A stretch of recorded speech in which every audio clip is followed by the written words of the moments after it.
আপনি পাবনায় জানতো দেখেন তো কয়টা নারী আর কয়টা পুরুষ আছে।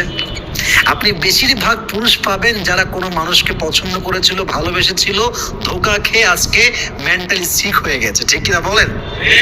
আপনি কয়জন মেয়েকে পাবেন ওই পাবনা হসপিটালে যারা ছ্যাঁকা খেয়ে বেকা হয়ে গেছে, যারা এমনি পাগলি, তারা এমনি পাগলি, বেশিরভাগ ওইরকম দেখবেন যে অ্যাডমিশন নেওয়া আছে।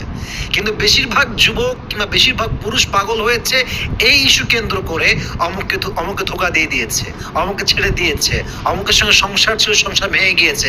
বেশিরভাগ ক্রাইসিসটা হচ্ছে এরকম। মাথায় রাখবেন, নারী দুঃখ অনেক জলদি ভুলে যায়, নারী তার সুখও অনেক জলদি ভুলে যায়। নারী কাউকে খুব সহজেই ভালোবাসতে পারে, আবার খুব সহজেই ভুলতে পারে। এটা হচ্ছে উইমেন্স ন্যাচার। এটা তাদের স্বভাবের মধ্যে আল্লাহ ঢুকাই দিয়েছে।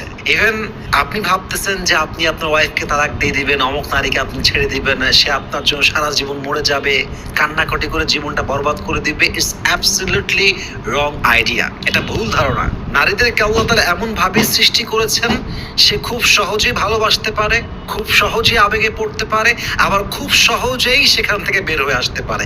কিন্তু পুরুষ কিন্তু এরকম নয়। পুরুষের আবেগটা মিথ্যা না, পুরুষের আবেগটা সস্তা না। নারীর আবেগ সস্তা আমি তা বলি নাই, বাট পুরুষের ব্যাপারটা একটু সেন্সিটিভ। পুরুষ সহজেই সবকিছু ভুলতে পারে না। পুরুষের অ্যাটাচমেন্টটা পুরুষ খুব সহজেই ওভারকাম করে উঠতে পারে না। আপনি পাবনায় জানতো দেখেন তো কয়টা নারী আর কয়টা পুরুষ আছে। আপনি বেশিরভাগ পুরুষ পাবেন যারা কোনো মানুষকে পছন্দ করেছিল, ভালোবেসেছিল, ধোকা খেয়ে আজকে মেন্টালি সিক হয়ে গেছে, ঠিক কিনা বলেন? আপনি কয়জন মেয়েকে পাবেন ওই পাবনা হসপিটালে যারা ছ্যাঁকা খেয়ে বেকা হয়ে গেছে, যারা এমনি